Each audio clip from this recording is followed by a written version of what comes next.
Alright, listen. We are getting closer and closer to the end of the Multiverse Saga, with Spider-Man Brand New Day coming out next year and Avengers Doomsday soon after. It's been a pretty rocky road, and while there's plenty to love, there's also things that fail to hit the mark. There's a lot of things that could change to make the universe more coherent, more interesting, and broadly more appealing. Today, I'm going over Phase 4 of the MCU and looking at ways to fix it. I'm holding myself to one rule. I have to keep the same amount of projects with the same exact titles. Aside from that, I'm giving myself free rein to change anything. Phase 4 presented a big change in the MCU in more ways than one. More projects, the introduction of TV shows, shorts, and special presentations, and no big team-up tying the phase together like we've had every time so far. These things aren't all necessarily bad, but coming off of the biggest cinematic event in history with Infinity War and Endgame, it was hard for audiences to keep up. Here's how I'd approach it. I want to keep TV shows as a part of the universe, so a strong introduction for them is necessary. WandaVision fits that very well, but I do want them to go further into using different styles and genres. Instead of using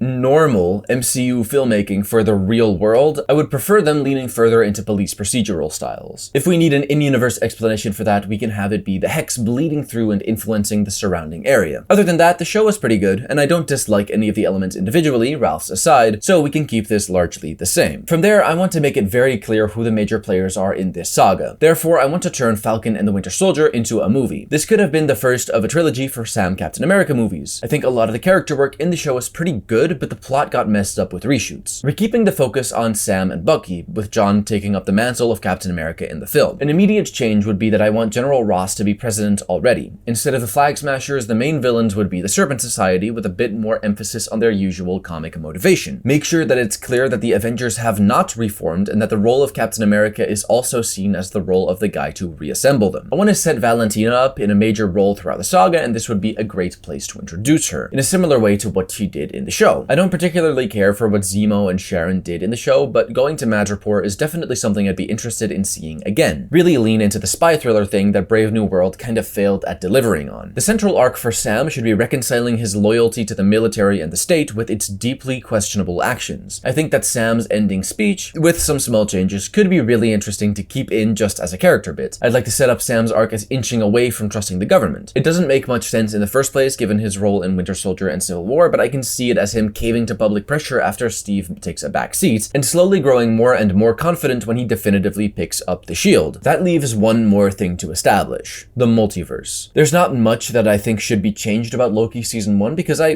quite like it. Maybe let's cool it on the self-cest, and other than that we should be good. As much as I am conflicted about the whole Nexus being thing and existence of the TVA in the first place, I think it could be interesting if used effectively. And in spirit of keeping things somewhat in line with the original MCU, keeping this is only fair. I think Black Widow should probably have been a show. I see the vision for making it a film, but changing it to a show focusing both Natasha and Yelena in the past and Yelena in the present as they both deal with their respective issues with the Red Room is just too promising for me to still see this as a film. The first part of the show, which takes place in the past, would more or less be the same as the original movie. Natasha and Yelena team up to take down the Red Room, recruiting their father, Red Guardian, along the way. Taskmaster should still be in the show, and for this part she'd still be Dreykov's daughter. However, I also want Anthony Masters to be in the show. The girl would be controlled by him in a much more aggressive capacity. He's the one with the power to copy people's moves, and he uses her to keep out of the Avengers' crosshairs. When the Red Room falls and the Avengers have definitively disbanded, Masters takes over and founds a new Red Room. I want to imply that he's sort of copied Dreykov's moves over the years. The present of the show is all about Yelena tracking this new Red Room while she deals with the traumatic shit she's been through over the years with the Red Room, but also her grief over her sister and losing 5 years of her life. The blip should be a main focus, as it's still fresh at this point. At the end of the season, Yelena would be in enough emotional turmoil for Valentina to swoop in and manipulate her into going after Hawkeye. That leads us to What If. I think there's not much wrong with the show in theory. It being an animated show focusing on a different world each time is a really interesting concept, but there's two problems. Firstly, a lot of these episodes are too short. Marvel Zombies? Too short. Captain Carter? Too short. I think you could very easily make these much longer episodes. They don't all have to be 40 minutes, but a lot of these universes needed to be much more defined. A lot of the concepts for the first season were actually very strong. I just don't think that they should have started doing big crossover finales with this show. It doesn't work. I get what you're going for, it doesn't work. The titles for What If Ultron won and What If the Watcher Broke His Oath are actually really neat. I just don't do a crossover and you're good. Speaking of all good, I don't want to mess too much with Shang-Chi because it's a really good movie, but that doesn't mean it's perfect. I would want want to change the big fight at the end to a lower skill confrontation. I love the choreography with the rings at the end, right at the gate, and I would love to see that be not just the central, but the only way that they fight in the third act. The dragons are cool in theory, but I think that they weren't used all that well. I want them to really paint a picture using the hand-to-hand combat and the dragons. Have the dragons fight in the background as Shang-Chi and Wenwu face off as an echo of their battle. I think that would be a really strong visual and would be a proper escalation of the type of choreography they do throughout the movie without replacing it altogether. Eternals was a big mess. It's really hard for me to say what to change to make this better because I haven't read any Eternals and I don't know how to make this work. Maybe make the deviants a little bit more important. I think that there's an opportunity to actually do something with the philosophical implications of that dynamic with deviants, Eternals, and Celestials and the birth of Tiamat bringing the end of Earth, but they fumble it pretty hard. Going harder into the deviants would help in my opinion. I feel like that kind of fell off after a little bit and a stronger dialogue there would help elevate the whole situation, but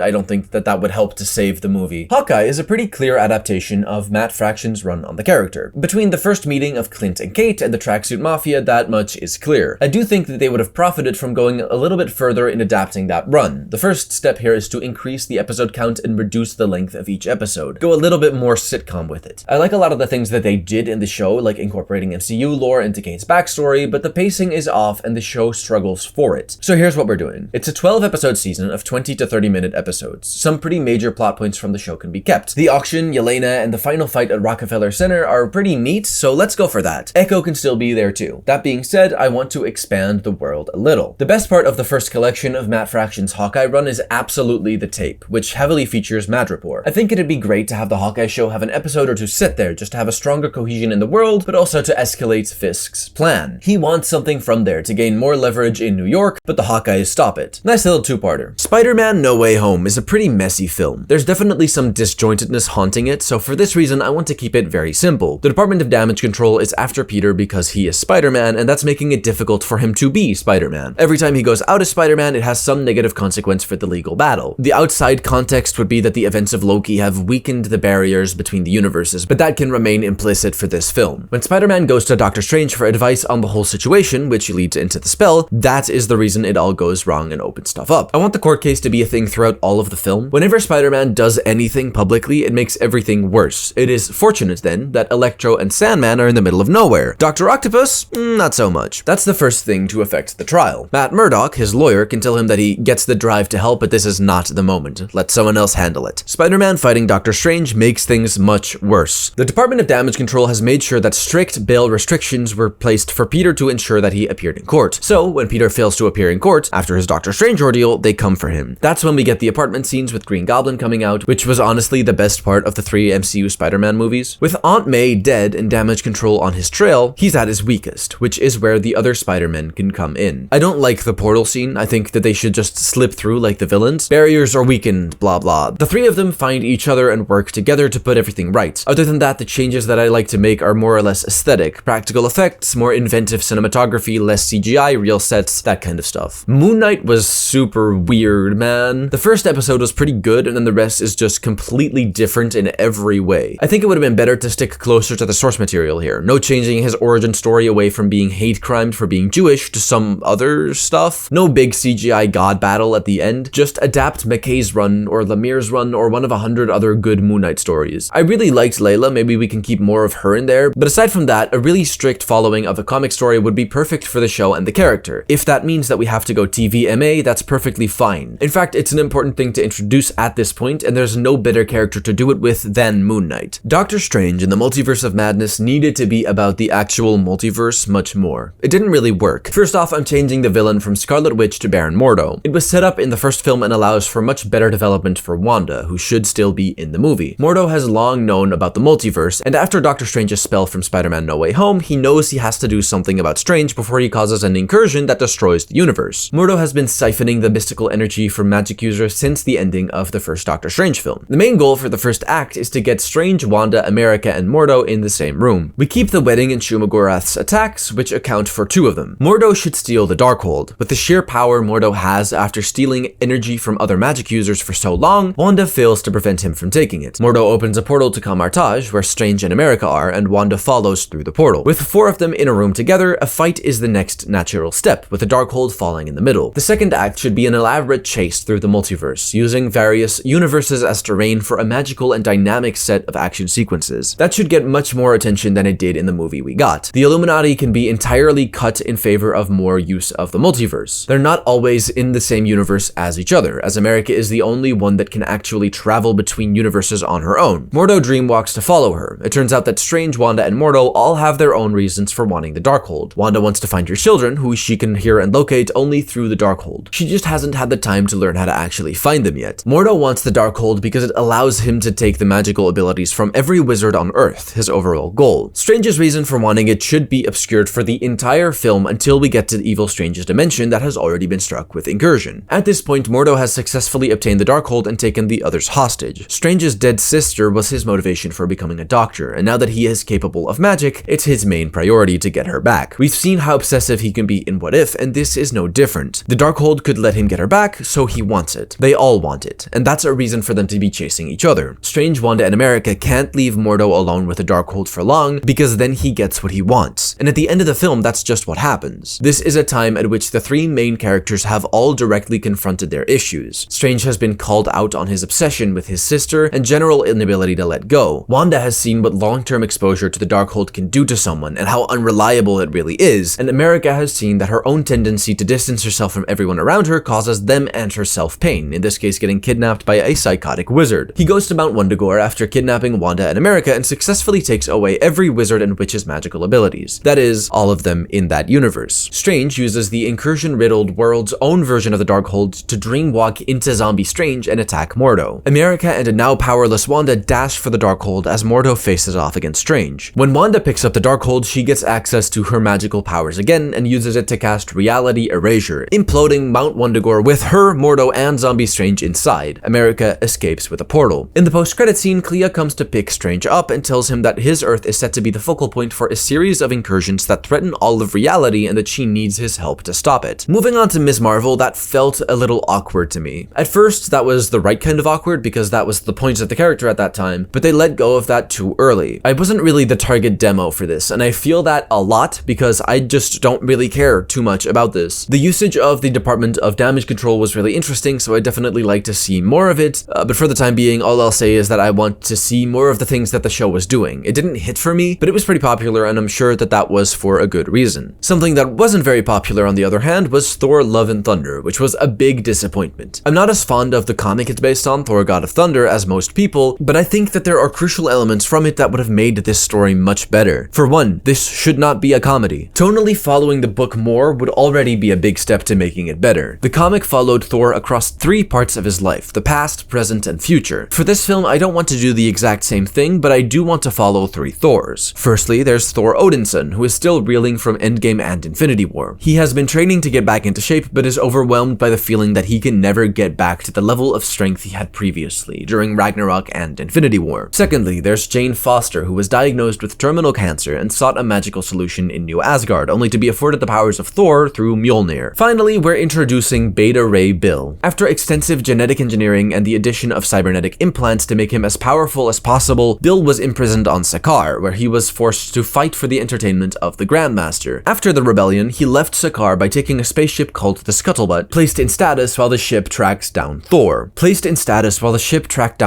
Who is responsible for his freedom. When Thor returns to New Asgard, he meets Jane there, and they work together to fight off Gorr's shadow monsters. During their fight, the Scuttlebutt arrives, and Beta Ray Bill joins the battle. It should be a fight built around Mjolnir, who is sought after by Thor, Jane, Bill, and Gorr, who wants to use it to open the Bifrost to the realm of eternity. From there, much of the movie can stay the same, swapping out Korg and Valkyrie with Bill and taking a much more serious tone. They go to Omnipotent City, Zeus refuses to help them, they go to the Shadow Realm, which turns out to be a trap, and during their fight in the Shadow Realm, Gorr figures out that Stormbreaker is also capable of summoning the Bifrost, an ability that was only used once to get Thor, Rocket, and Groot to the Battle of Wakanda, and never after that because Thor was either depressed or traveling with the Guardians on the Milano. Thor, Jane, and Bill chase Gorr to Eternity's altar, where the 3 of them fight Gorr and stall him from getting to Eternity to make his wish. When he does get close, Thor enters the realm first and wishes for Gorr's daughter to be revived. Thor sits with Jane as she dies, as Gorr sits with his daughter as he dies from using the Necrosword. Thor adopts Love, and Bill goes into space with Stormbreaker, leaving Thor with a re-destroyed Mjolnir. I Am Groot should stay exactly the same, there's literally no reason to change it. She-Hulk Attorney at Law is another example of not not going far enough. This seems to be a bit of a through line for all these shows. WandaVision, Moon Knight, Ms. Marvel, they all fail for me in not committing to their premises. She-Hulk is the biggest offender on this. There's a lot of going back and forth on what it wants to be, but it had a pretty great premise. A split between sitcom and law procedural with superhero elements thrown in is all they really needed. So, do that. Obviously, I'm opting for a longer season again, just because I want to give the show more time to breathe. We can keep the Daredevil appearance. I don't even really mind the finale that much. We just need more courtroom scenes and cases to build up the characters and their relationship. This could have easily been really good, so give both the story and the CGI workers more time and we're good. Werewolf by Night is easily the best thing in this entire phase for me, and the thought of touching it and compromising what happened in that film in any way is revolting to me. It's incredible, and if there's one thing that I am not changing, it absolutely will be this film. Aside from Werewolf by Night, Black Panther Wakanda Forever is probably the best thing this phase had to offer in my opinion. The most obvious change to make is to recast Black Panther. Pretty inarguable that would have been better for the state of Black Panther as a character and the world. I just don't think that it works very well within the context of this story. What makes this film so good is the way it handles T'Challa's death. Between Shuri and Ramonda, it was done very, very well. That being said, I do think that there was more to do with T'Challa, and recasting him would have been for the best. After the first Black Panther movie, this one should have gone into much more detail about the lack of change in the world. That movie ended with T'Challa deciding to reveal the truth about Wakanda and start an outreach program for underprivileged black people globally. They had Ironheart in the sequel. From what we know from this movie and her show, she fits that category pretty well. So taking more of a note of that, I'd want this movie to go into the nuances of reformism versus revolution, or rather separatism. This, along with systemic racism, was very clearly what the first film was about, so going back to that well from the opposite perspective would be really interesting. This time, Namor and Talokan are the ones advocating for separatism, while Black Panther and Wakanda are going for reformism. The big argument from Namor should be that nothing has really changed for black people between the two Black Panther films, and that this openness from T'Challa has merely opened up his country and people to outside attacks. He is right in that. The counter-argument should be that Wakanda wasn't aggressive enough. Ironheart is an example of that. By allowing her to use Wakanda's resources, she can thrive without the restrictions of the American system. They just need to do more. Shuri becomes Black Panther alongside T'Challa. Double the Black Panther becomes both double the protection for Wakandans and double the international outreach. Riri should play a big role in defeating Namor, to really drive home that point of multiculturalism being good and based in epic. The Guardians of the Galaxy holiday special is another one that should stay more or less the same. It's not my favorite, but there's nothing worth changing about it that would make it anything better. Hey, so you remember that thing I said about not changing any titles?